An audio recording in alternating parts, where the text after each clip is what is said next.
everybody. Hope you all are doing well. Thanks for watching my videos and thanks for subscribing. If you are not subscribed yet, please subscribe to my channel. And if you want to give any suggestions or if you want any clarification related to the topic, give me comment in the comment box. I will give you reply. If you like the video, don't forget to click on the like button and forward it to your friends and encourage me. And the today's topic is electronic configuration. First topic is electronic configuration. We have already seen in the previous videos atomic models, right?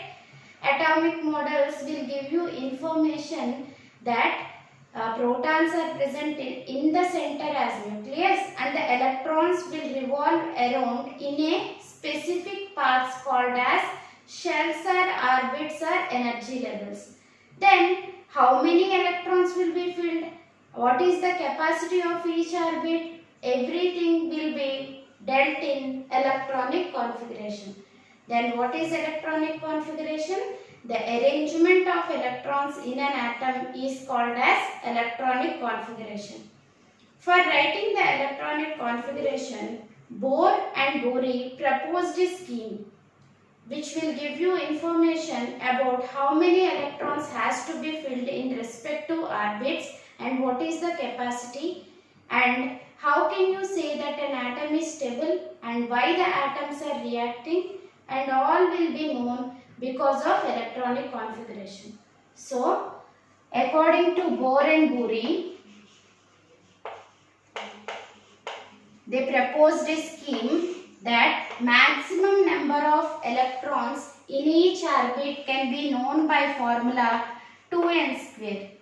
Can be known by formula 2n square. That means n equal to 1, 2, 3, 4.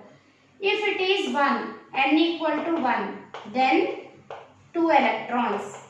If n equal to 2, 8 electrons. If n equal to 3, 2 into 9, 18 electrons. If n equal to 4, 32 electrons. This is the maximum capacity in each orbit. K, L, M, n equal to 1, n equal to 2, like that. Okay. Every time for the atom to be stable, the outermost shell should contain 8 electrons.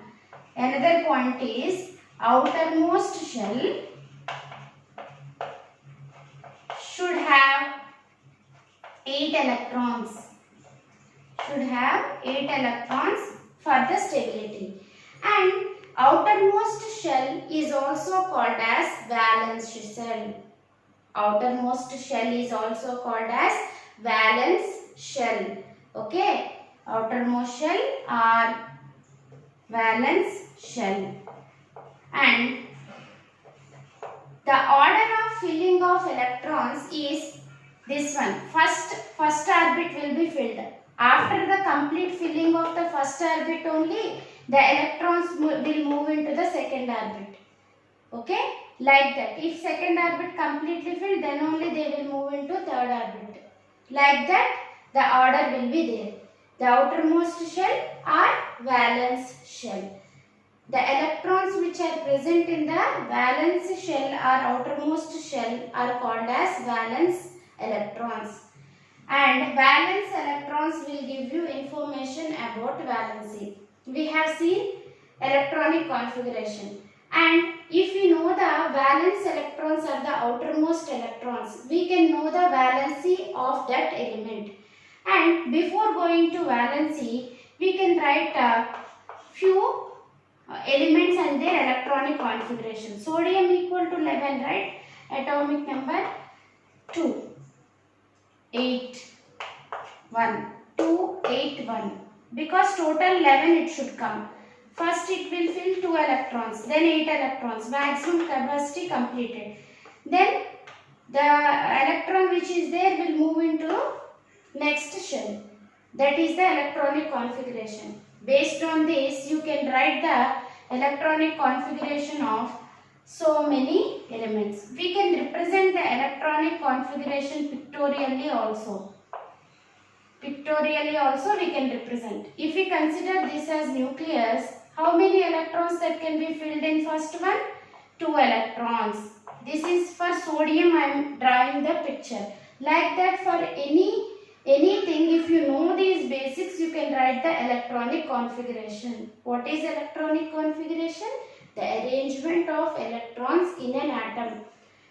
This is nucleus, this is the first shell. First shell contains 2 electrons. Second shell 8 electrons. So 1, 2, 3, 4, 5, 6, 7, 8.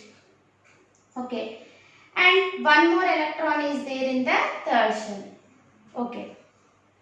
Always one more point what they said, outermost shell should contain 8 electrons to have stability. But in case of sodium, in third shell 1 electron is there. Okay. In order to get the 8 electrons in the outermost shell, the sodium has to get 7 electrons. It is not possible. It is difficult to get all the 7 electrons. Gaining of electrons is very difficult. So what it will do? It will simply lose these electrons. One electron, excess electron is there in the third shell. It will lose that electron. And if it loses that electron, what it will become? The second shell will become the outermost shell. The second shell will become the outermost shell. Then it will be stable. That's why sodium will form sodium plus ions.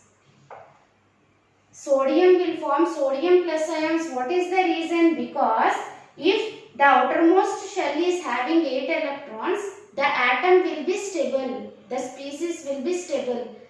For sodium to get all the 7 electrons is very difficult task. So simply it will lose the third shell electron. So that second shell will become the outermost shell. The second shell will become the outermost shell and it will become stable. And valency can be known if we know the valence shell electrons. Whatever the electrons that are present in valency shell or outermost shell, if we know, then we can calculate the valency. How? I will tell you. If the valence electrons are less than or equal to 4, if the number of valence electrons, first of all, what are valence electrons? Whatever the electrons that are present in the outermost shell. First, we need to write the electronic configuration. Then, how many electrons are there in the outermost shell, we have to see. Then, what are the valence electrons? Whatever the electrons that are present in the outermost shell are nothing but valence electrons. Then, if the valence electrons are less than or equal to 4, then valency is equal to number of valence electrons. Valency, if electrons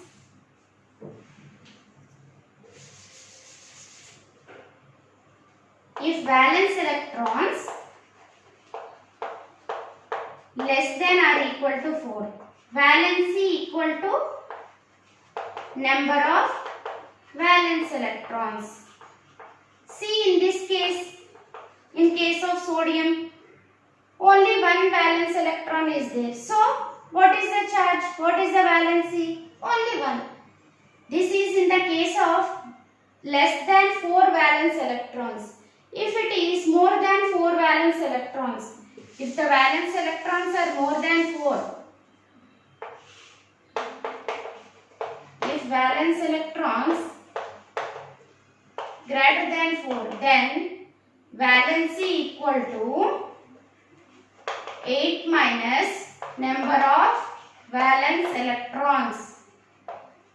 We can know with the help of an example, right? I will tell you example. Fluorine you take. What is the atomic number? 9. And how it can be arranged? 2. First shell 2. Second shell, how many are there? 7 are there. Already 2 over. Remaining 7 has to be filled. This is the outermost shell for fluorine. Or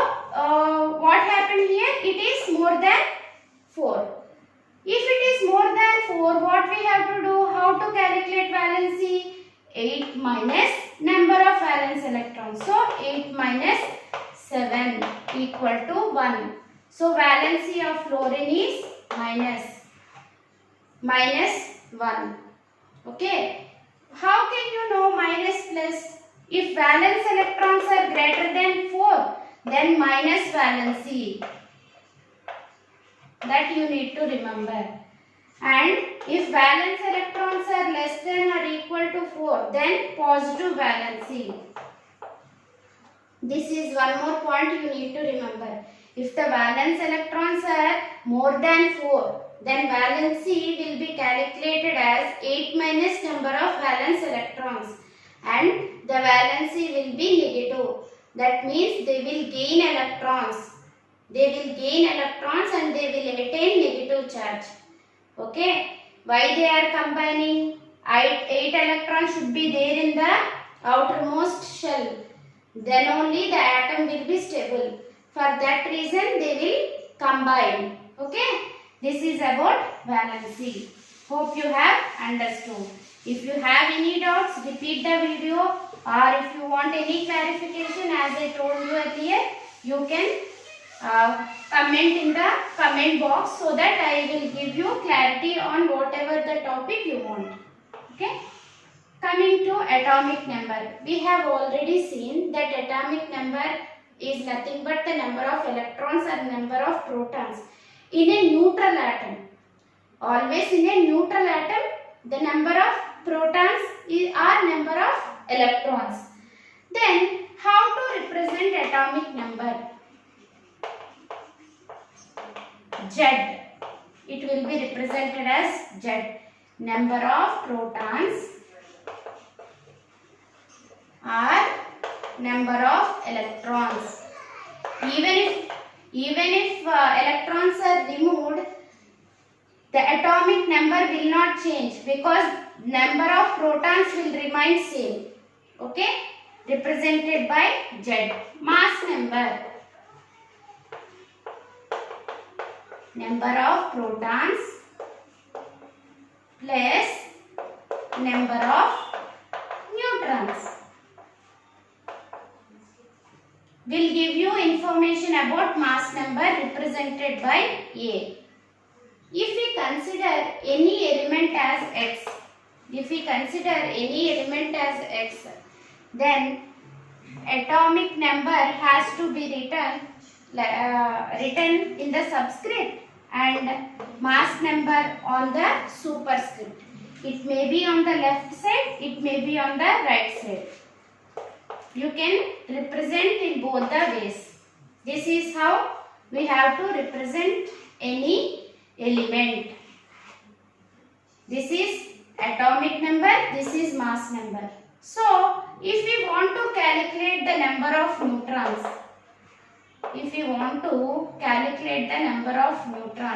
simply A minus Z.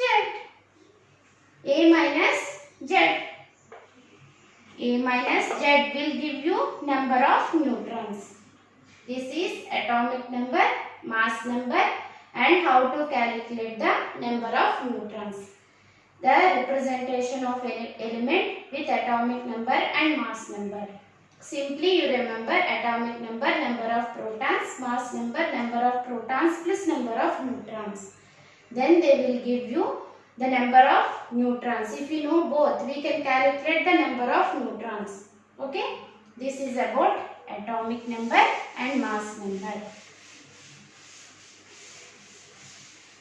If you want to take screenshot, you can pause the video and you can take the screenshot. Then coming to isotopes, isobars and isotones. Isotopes. Isotopes are the atoms of the same element but they have different mass number.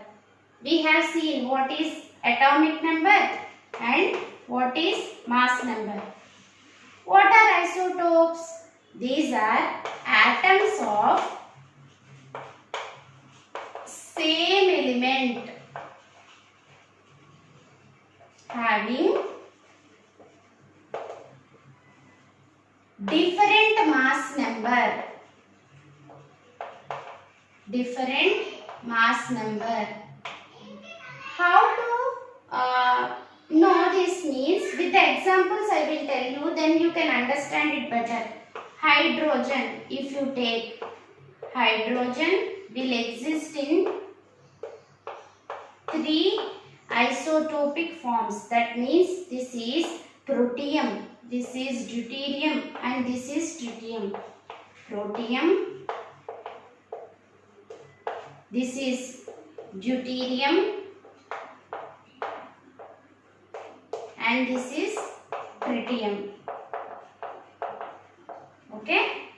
What are isotopes? Atoms of the same element having different mass number. Atoms of the same element means definitely they have same atomic number. Atomic number is same. They are different in the mass number. That means we can see it in another way also. They differ in the number of neutrons. They differ in the number of neutrons in different way. If we want to say in a different way, we can say they differ in number of neutrons. Okay, they differ in number of neutrons. What are isotopes? Isotopes are the atoms of the same element having different mass numbers. Example, we have taken hydrogen, protium, deuterium and tritium. Not in all cases different names were given. Only in case of hydrogen different names are given for different isotopes. And if different isotopes are there like this, how to calculate the mass number? As a whole we have to calculate. We have to take the average. Based on the abundance we have to take the mass number of particular element. That I will explain later. Just listen. One more example is carbon C612, 614. Here also the mass number is different. These two are isotopes. Carbon isotopes C612, C614. Likewise, chlorine.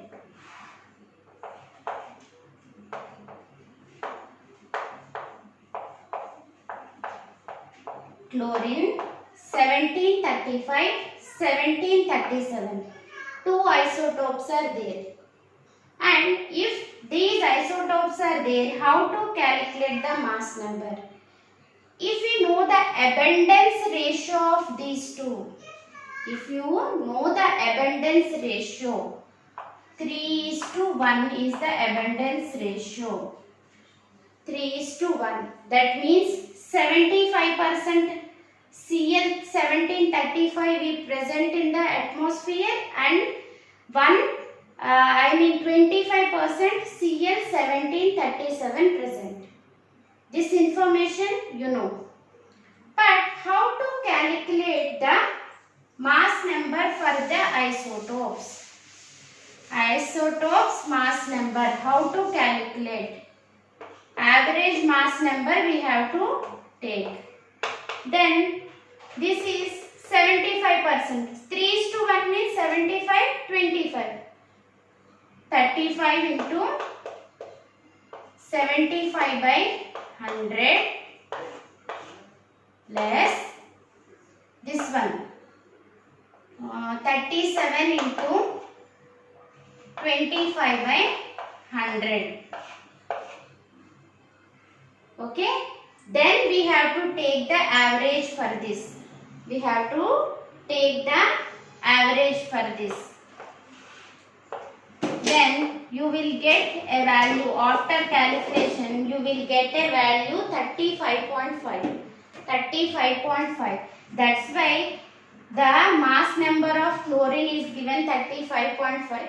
Fractions will not be available because we will not take only one atom. Some amount of chlorine we will take. It will contain so many atoms of chlorine in it. Average mass we have taken as 35.5. This is the way to calculate. Average we have to calculate. Then we will get the value 35.5. 5. Right? Isotopes you have learned.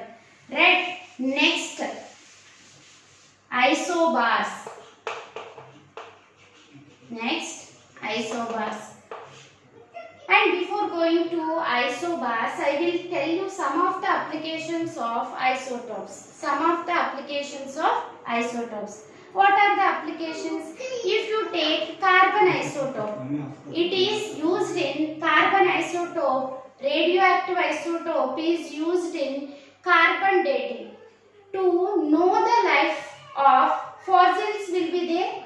To know their life, what is the age of that one, that can be known. That technique is called as carbon dating. That is one of the application. And radioactive uranium is used as fuel in nuclear reactor. That is also another application. Radioactive iodine is used in the treatment of goiter. Radioactive iodine isotope is used in the treatment of goiter. That is also another application. Like this, for radioactive isotopes, some applications are there. This is about the applications of isotopes. And coming to isobars. Isobars are the atoms of different elements having the same mass number. Atoms of different elements having the same mass number. Same mass number. We call them as isobars. If you take argon, it is 1840 and calcium 2040. These are atoms of different elements only. One is argon and one is calcium. But their mass number is same. These species are called as isobars. What are isobars? These are atoms of different elements having the same mass number.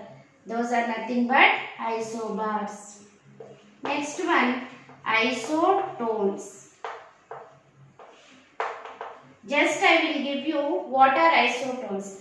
Isotones are having the same number of neutrons. Isotones are having the atoms of different elements having the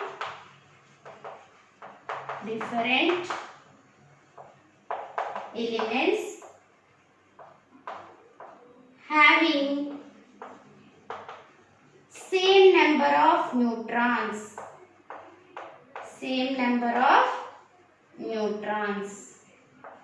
Those are nothing but isotones. Isotones were not given in your 9th class syllabus. So up to this is enough for you. Just I will give you information. If you know number of neutrons, you can know how to calculate the number of neutrons. If they ask, you can calculate the number of neutrons, and if they are same, you can call them as isotones. Like that you can identify. And these are all about isotopes, isobars and isotones. We have almost concluded this structure of the atom. Electronic configuration, valency, atomic number, mass number and representation of an element we have seen.